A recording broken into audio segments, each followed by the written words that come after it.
Sorry, I just needed to take a moment here. You know,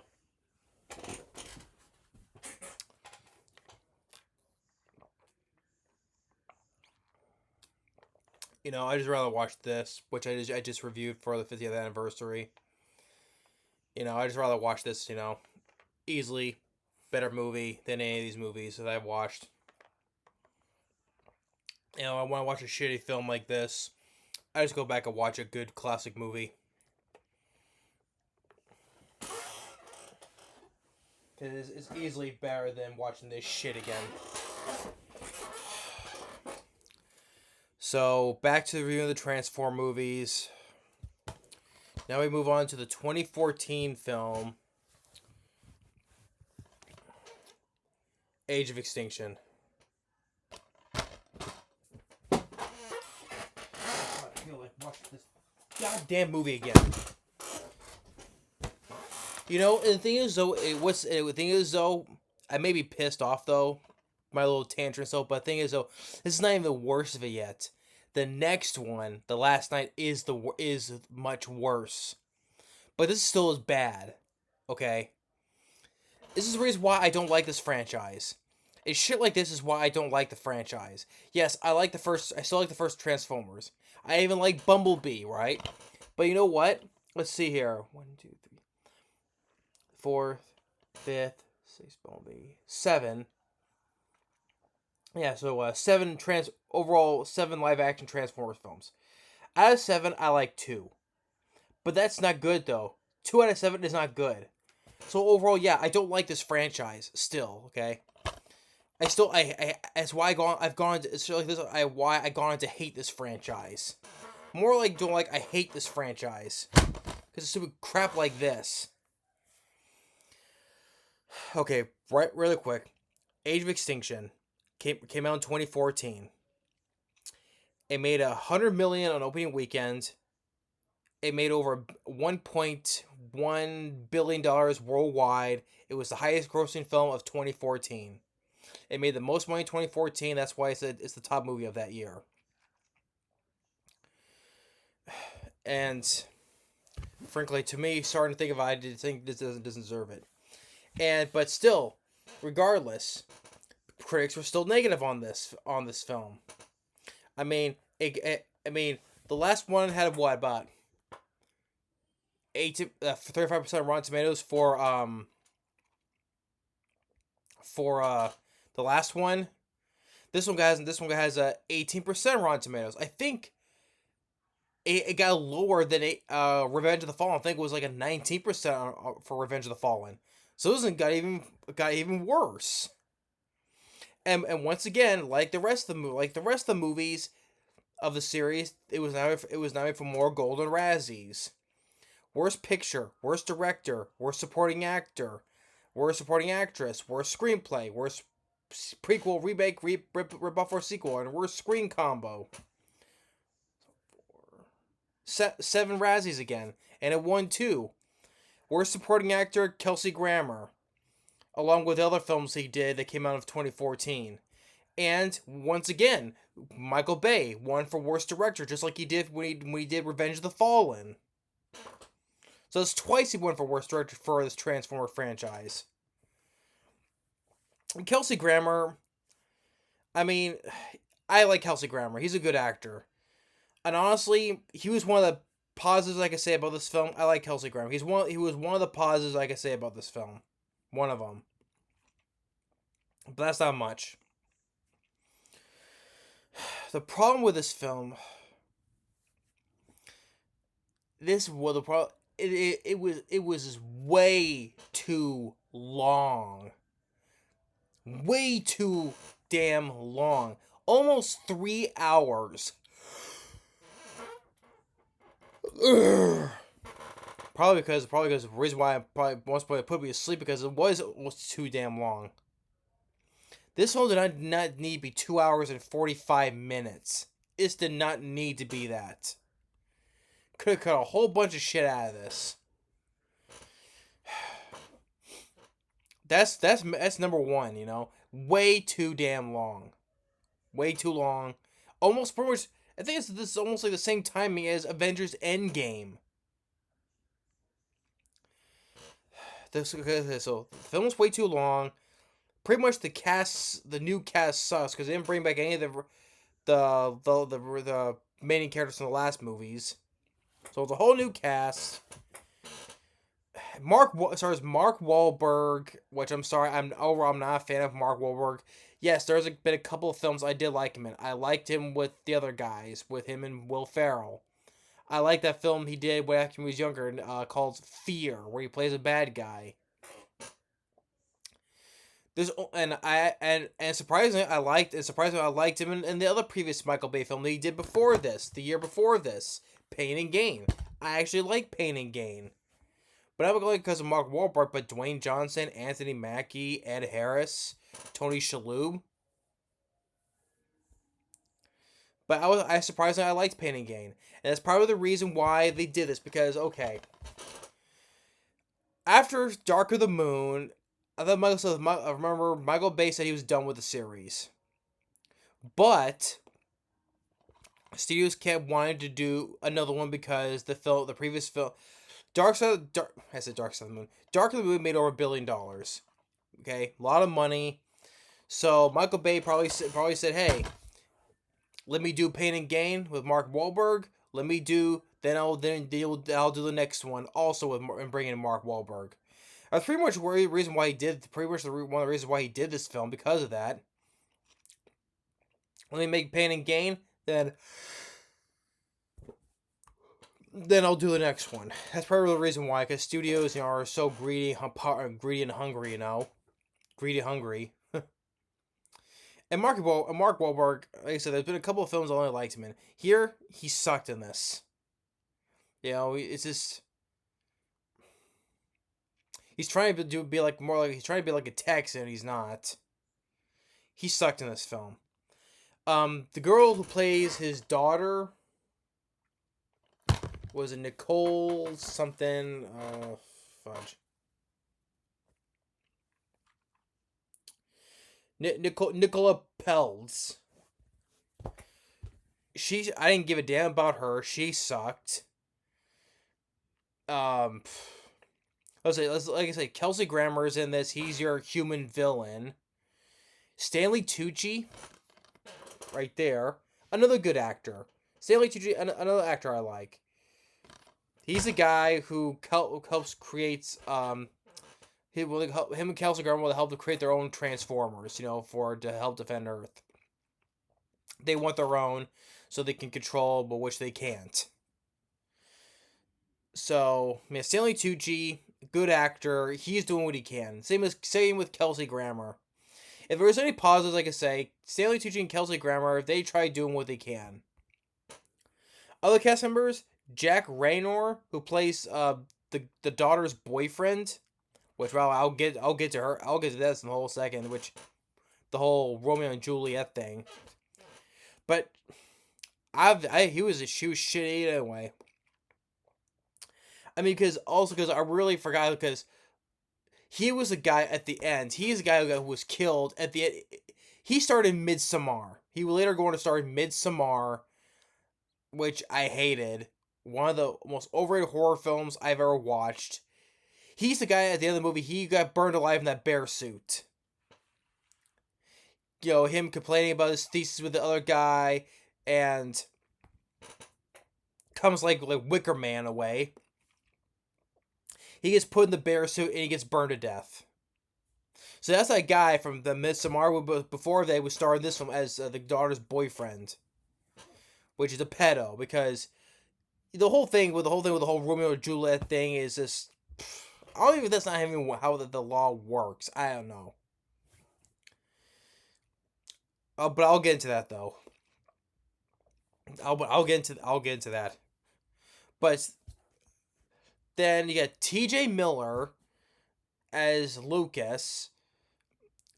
Now T.J. Miller, I don't mind him in certain things. Now, of course, I didn't realize that the character. Well, the thing is, the way he talks of kind of best fits his personality in real life, because he's a dumbass. I didn't even know that he did make a joke. Did he make a joke about there was like a bomb threat or something? Even so, TJ Miller, you're a dickhead, okay? I don't support anyone who tries to pull stupid crap like that. Doesn't deserve any respect.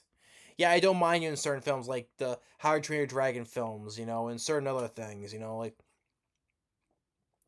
But pulling shit like that, come on, you're just an asshole. So I was like, screw you, T.J. Miller. Well, because of how the way he talks and stuff like that, just kind of fits his personality in real life. So yeah, screw T.J. Miller. But the cast just sucked in this. Other than Kelsey Grammer and Stanley Tucci. And then the voice actors, you got Peter Cullen once again playing Optimus Prime. You got some newer Autobots. You got Ken Watanabe, another good actor. He plays the character Drift, which it is so stereotyped to the max.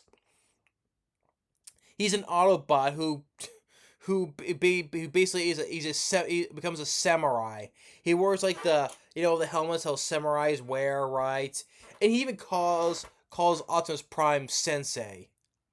Like that is one of the most typical stereotypes you could do for an Autobot, let alone it's voiced by Ken Watanabe, who's Japanese, and literally calls him Sensei. That is so typical. That is so stereotyped. I don't know if Ken Watanabe should be insulted by that. I guess another other positive thing I think about the cat, one of the positive, another cast member I thought I could find positive, John Goodman, who I really do enjoy. He's voices other Autobot named Hound. Because I think he's the one who has. I think I like because I think his character is more. I definitely has more of a personality because he's like more like the army type Autobot. The way how when he transforms, he has like his the helmet. He shoots a. There's a why would an Autobot smoke a cigar? That's one thing. How can an Autobot like just smoke a cigar? But he's like the military army type Autobot. So I do like him because he kind of gave Hound like a bit of a personality, and plus I like John Goodman anyway. So, but for the cast, yeah, Kelsey Grammer, Stanley Tucci, and John Goodman. Perhaps pretty much, and yes, other positives. There are some good, typical, practical Michael Bay explosions. How he's trying to incorporate as much practical explosions as he can because that's Michael Bay for you. So not everything was CGI. I'll give it that though. Other than that though, that's kind of where the positives end. Let's go. Like I said, the majority of the cast sucked. The pacing is what I said. It's way too long. It doesn't need to be over 2 hours and damn fucking 45 minutes. That's one thing. And the action, and all the action, pretty much, especially towards the finale, it felt like it was like going on for like 2 hours. It was so, and that's like a lot of it was the same shit over and over again, so redundant and so repetitive. Even the score by Steve Jablonsky was just bland because it felt like it's like the same score like from all the previous movies. The action was pretty much the same. Also same typical things. Optimus Prime, he gets his shit kicked out of him, blasted. Like he gets blasted by Lockdown, and Lockdown stabs him with his own sword, which Optimus Prime should have been dead. Well, he died in the second film, but she should have been dead anyway because he gets the shit kicked out of him every single time in these movies. Let alone so he should have been dead again. Especially when he gets his own sword drilled right. It was like, oh, he should have been dead, or he got blasted right in the middle. He should have been dead by Lockdown. It's just funny, like other ones, like Autobots die, but with Optimus Prime, he got shot or stabbed where he should have been dead, but the other Autobots, they just die easily. So, okay. God, this is... I'm sorry, I didn't get my time to wrap my brain around this because it's so long. It's years later after... This is what I'm talking about. This, you know, this is a good. Probably this is one of the good reasons why I'm glad I'm yawning, because I want to go to sleep after watching this crap again. So in this case, I'm glad I'm yawning because I want to go to sleep after this, but I can't though. But it just makes me feel like so on myself. But I was saying that it's years after the last film, after the devastation of Chicago. Now the humans, they hate Autobots and Decepticons because of what happened. You know, like, and now they say, oh, if you report it. You know, it's the American thing to do. Yeah, throw that in. And Kelsey Grammer, he's the leader of this black ops. You know, to hunt Transformers, which they do in the beginning. They kill off Ratchet. Ratchet from the last three movies. He's the one that's the ambulance, the medical of the team, the medic of the team. They kill him off. So there's like they kill so many things and he dies, but it's hard. It's so hard to kill Optimus Prime because he died the first time and then gets blasted and stabbed in these places where he should have been dead, but no. So, but yeah, it's like now I'm like, do people forget? You know, without the Autobots, the whole world would have been destroyed and everyone would have been dead. Do people tend to forget that? Do people tend to forget the last film that they tend to bring in their plant Cybertron to replace them, and get Optimus Prime and Ellis help save them? But I guess that doesn't matter. Yeah, people die, but also it's not only that though. But Optimus Prime, has fault too, because he's the one who trusted Leonard Nimoy's character, Sentinel Prime. Yeah, granted he was tricked. You know, he was fooled, but still he woke up Sentinel Prime. So it does kind of make him feel like a complete dumbass. It does. Yeah, I know. Again, he was tricked. He didn't know. He didn't know he made a deal with Megatron beforehand. But still, he does have to take some responsibility though. So it does kind of make Optimus, you know, a dumbass. So, now Kelsey Grammer, he wants to lead the special ops to take out all Decepticons and Autobots so they can use them to help build their own army of Transformers. And yet, we also, before that, the opening of this, we see the Transformers. They cause the dinosaurs' extinction by terraforming them as transforming like the stuff as metal. Which, by the way, that's another thing they just pull out of their ass. Which Optimus Prime, like all this of the Autobots, they don't know anything about this because they pull stuff out of their ass, with which nothing was mentioned beforehand in the previous movies.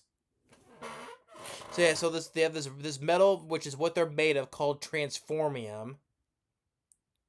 Like I said, not even mentioned in anything in the previous one. So this is where they just came out of thin air. So, and that's what Stanley Tucci is. He's the head of his company that makes the stuff. He wants to make more Transformers. And meanwhile, in Texas, you got Mark Wahlberg as Cade Yeager. Well, sorry, I'm trying to be a Texan. He has a daughter. And which I swear that she wears shorts all the way up to here. You can probably see her, you know what parts, so high up. And Mark Wahlberg, he's an inventor. He's trying to invent things, but he's way behind on his mortgage payments. TJ Miller's his friend. They go to this movie theater to find certain things for parts. And the one guy, which actually it's a guy, Richard Riley, or I think his name is Richard Riley. The guy who was like the guard that, like a coward, left his buddy and Harrison Ford on the bus to die from the train from The Fugitive. You know, that was him, the guy who left, who bailed on Harrison Ford. Of course, you saw him in other movies like Free Willy and among others. But yeah, he's this old guy says, "Oh, this theater is gone because of these new films like remakes and sequels. They're all crap." I'm like, yeah, that's a very fine point because I'm watching one right now, a very shitty sequel. I'm like, how ironic is that when he says that, oh, sequels and remakes are crap, right? Well, first of all, there are remakes I do like, but sequels too. But he brings up like most like sequels and remakes are crap, and it's like, yeah, I'm watching one right now. It's called Age of Extinction. How ironic is that? And then there's this old truck that Mark Wahlberg buys, which is like, but the guy who runs the place is like, what truck? I'm like, how can you not notice a big truck in the middle of your theater? Yeah. So it takes it. Things get fix it up. It turns out it's an Autobot. It's Optimus Prime. So he wants to keep him hidden. But then T.J. Miller, stupid dumbass, calls the military, and they threaten to kill Marky Mark's daughter. And Optimus Prime just goes up and escapes, and I think he killed a couple people, but couldn't tell. And then first when they first wake up Optimus Prime, he's like so bitter and angry. It's like, I'll kill you. And which, by the way, that's another makes sense. He says that to later on to one of the Dinobots, the T Rex one, and says, well, either help defend my family or die. And the Charles like, I am giving you your freedom. So I'm like, which is it then? Do you want to kill them or you want to give them their freedoms? Like, you have to defend my family or die. Or I'm giving you your freedom. How does that make any sense? I have no idea.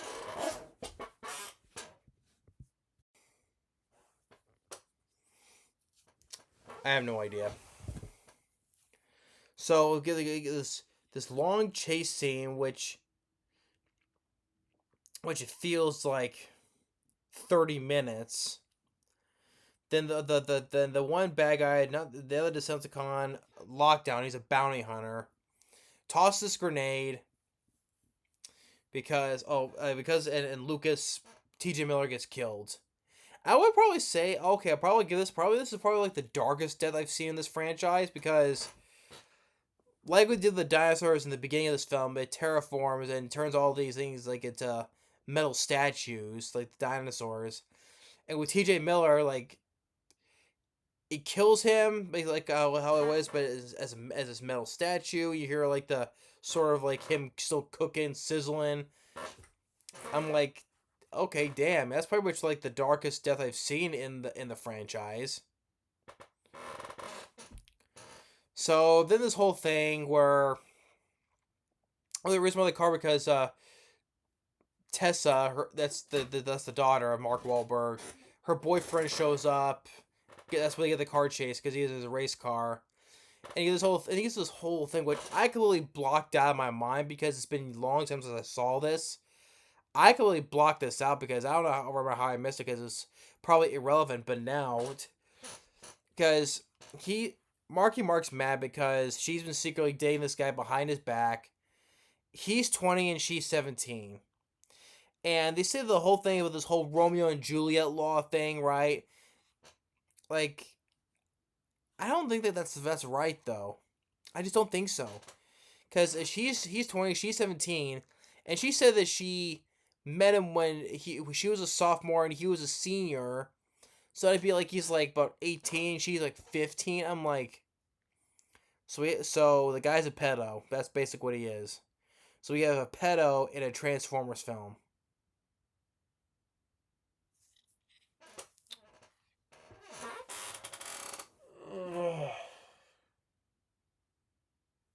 Like I said, it's shit like this is why I've gone on to hate the franchise. It's shit like this.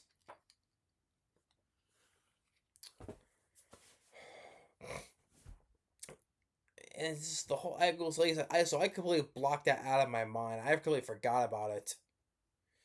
So until watching it recently again.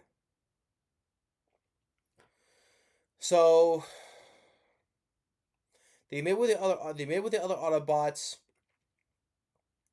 One of them is Ken Watanabe as Drift, and the other one and Hound by John Goodman, and the other one named Crosshairs, which I swear he sounded like Mark Hamill's Joker from the Batman anime series. I swear. So wait, that's not Mark Wahlberg, is it? No, it's not. He just sounds like the Joker from the Batman cartoon series.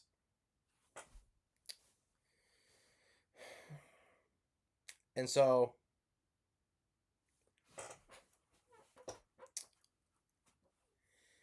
maybe the other Autobots, they want to plan to infiltrate this they go to Chicago to find investigate on the place that Stanley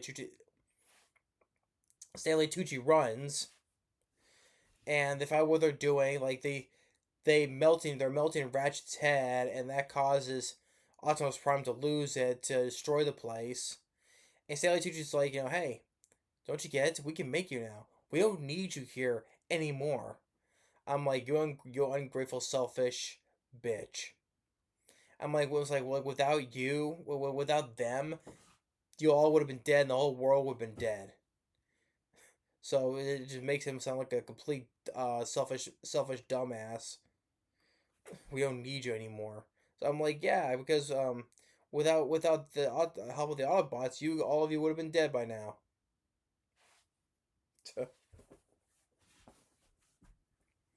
So, but Marky gets caught, talks to Kelsey Grammer, Bumblebee gets him out.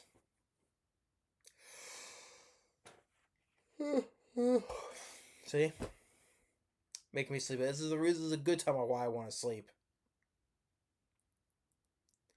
So now, and the whole reason with the reason why Kelsey Grammer is working with Stanley Tucci, because they give the seed. They want this seed, right? It's a seed that it's like a big old grenade, a missile grenade. But when it detonates, it turns like the whole landscape into metal, like terraform, like we saw in the beginning of the movie.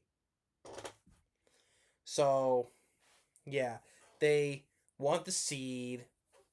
Oh, and by the way, when during the whole thing when Lockdown shoots Optimus Prime on the highway, because Optimus gets in a fight with one of the Stanley Tucci's new creations called Galvatron, which that's a character from the old movie, Galvatron. And by the way, I don't understand, but the daughter goes and hides in a car, which maybe she gets caught in the net. But beforehand, could you just open the door and get out of the car? But no, she goes and stays in it. She gets caught like the dumbass she is, and so Lockdown takes Optimus to a ship, and the rest go back, and then but they what else like there's another the script is all over the place. The story is all over the place. It's all over the place. These films just keep getting worse and worse. So, and after all that, then they take a part of the ship to fly as another part of the ship. They go to where they're meeting to in China. Probably was the reason why the film did that well, because they need the Chinese money, you know. So eventually, still he joins on Marky's team, and so they drive past. And like I said, the action is so done. It's like redundant. It's like the same thing. I'm watching the same thing over and over again behind me. You know, watching the same thing over again. That's why the action is so redundant. It takes too damn long. Because by the time we get to China, like the bigger ship that Lockdown's driving, it sucks up metal like a magnet, drops it back down. Like this whole entire finale felt like it was like 4 hours long. I swear it would be. And then by the time the other Autobots get separated, so it's Marky and Stanley Tucci with the Autobots like John Goodman and Bumblebee. That's it. That's helping them. And so, but they do free. Imagine when the human characters they get into the ship, they manage to free Kevin Costner. And so, And then Mark Wahlberg finds this gun. It's like a sword, but it shoots like a gun. And then by the time when they crash down, that's when they get the like perfect product placements. You know, the guy has a bunch of what was it, Bud Light. Uh, it was nostalgic for a product placement for Bud Light because by the time they crash, there's bottles of beer, Bud Light everywhere. So yeah, it's a good product placement right there. But and Lockdown takes Optimus Prime to his ship because his creators want to have a talk to him. I'm like, that's another thing they pull out of their ass. They just now there's their creators. But like I said, China, going back to that, it sucks up all the metal like a magnet, dropping it.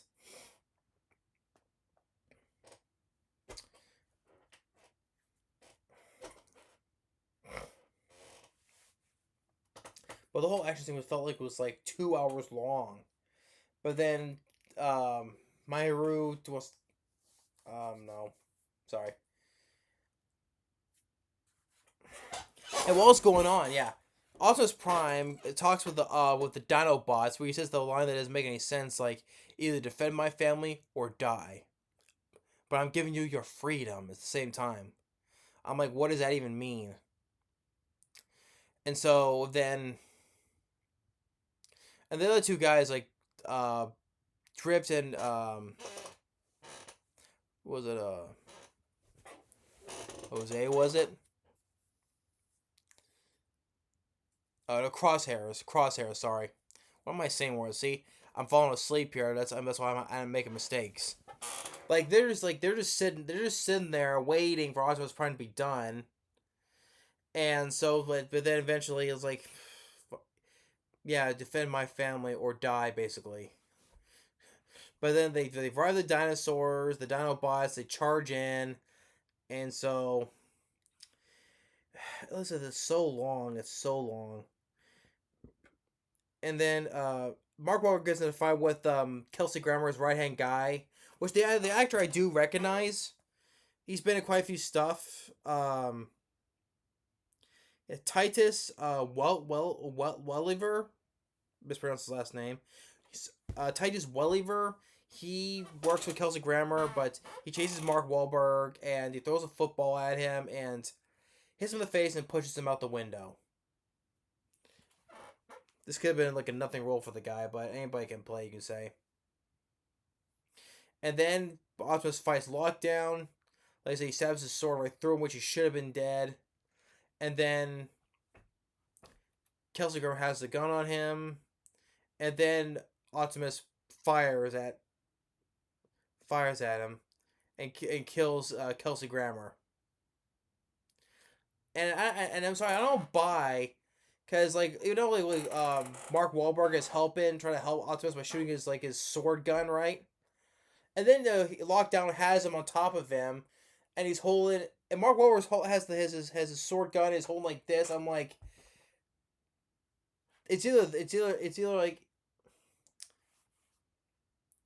the guy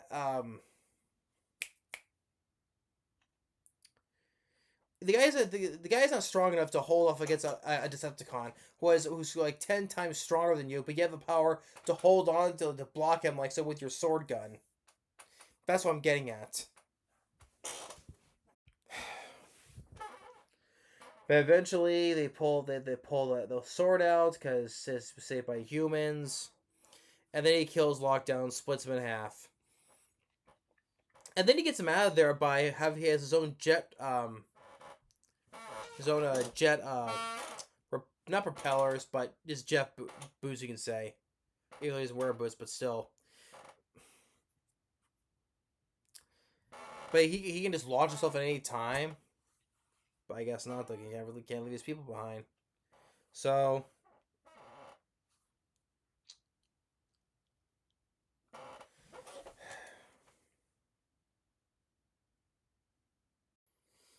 and then Galvatron, he just gets away. He gets away, and I think I've heard to mention that Galvatron is not, since Hugo Weaving is no longer there now. Galvatron is now voiced by Frank Welker, who originally voiced Megatron from the original animated movie. And so he just he basically fucks off and goes whatever. Then for some reason, now he's go back to being Megatron in the last night. I don't know how does that work though, but like I said, last night is even worse. Believe me, it is much like this was bad, but last night is god awful bad. I'm not even kidding. I'm not even exaggerating. So anyway,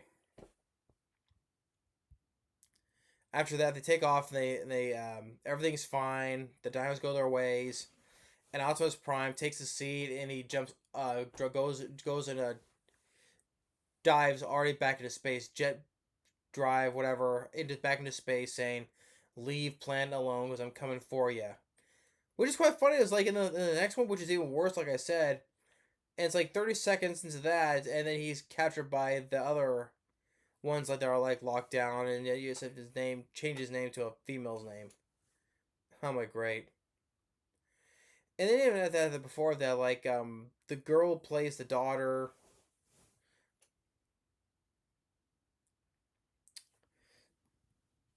This is all over the place. This is the thing. So more I can say like so the script was all over the place. Horrible written by Ethan Kruger.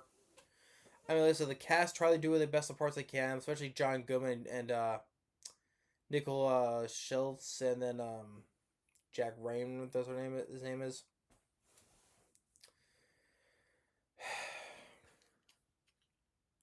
Although, like I said, I probably say another positive thing about it is I do like the song "Battle Cry" by Imagine Dragons.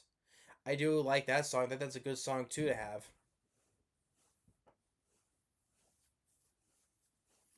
But on that though, sucky cast, way too long. For the most part, the cast is fine, but it's like Kelsey Grammer and Stanley Tucci, they do the best they can. Same with John Goodman as a voice of Hound. But like I said, I didn't grow up with Transformers, so all these Easter eggs are probably gonna go over my head, probably. So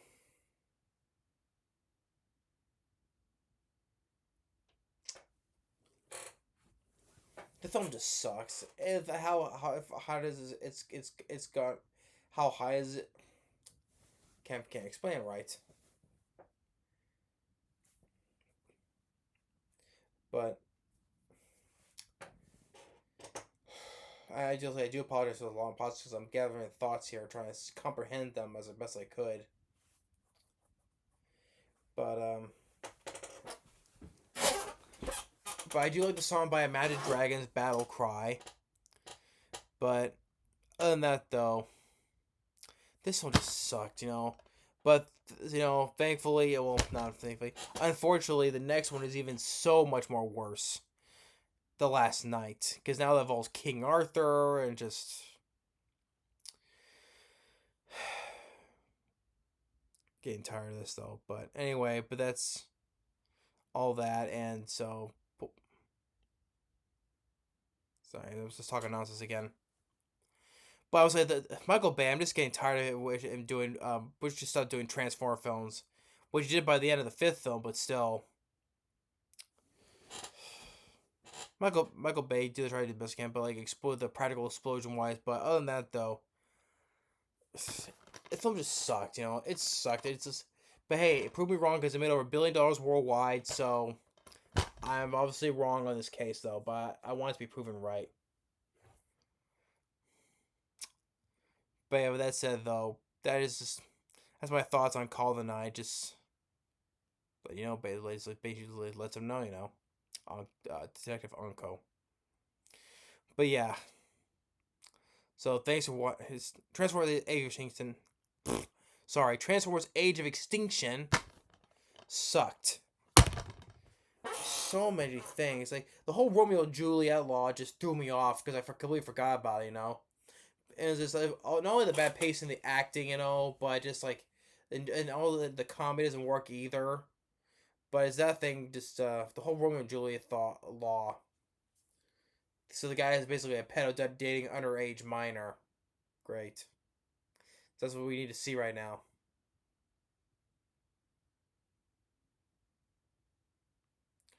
So yeah, that's Transformers Age of Extinction. Just like characters are forgettable. Like this film is forgettable. It is. It is completely forgettable to me. I just want to get through this like, and how like Mark Wahlberg just have enough strength to hold off against a powerful Decepticon like lockdown, hold life like so.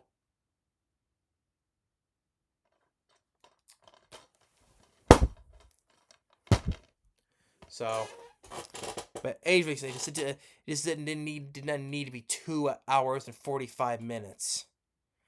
So pretty much most of the human cast sucked. The running time sucked.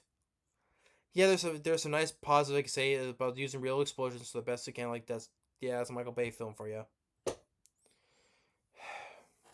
The score by C. Jablonski, same, useless.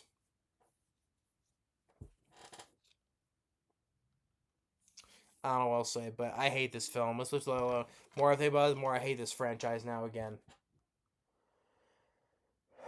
So, anyway, thanks for watching. Stay tuned for the next movie review. We'll see you next time. Later. And one more last thing. Fuck these films. Later.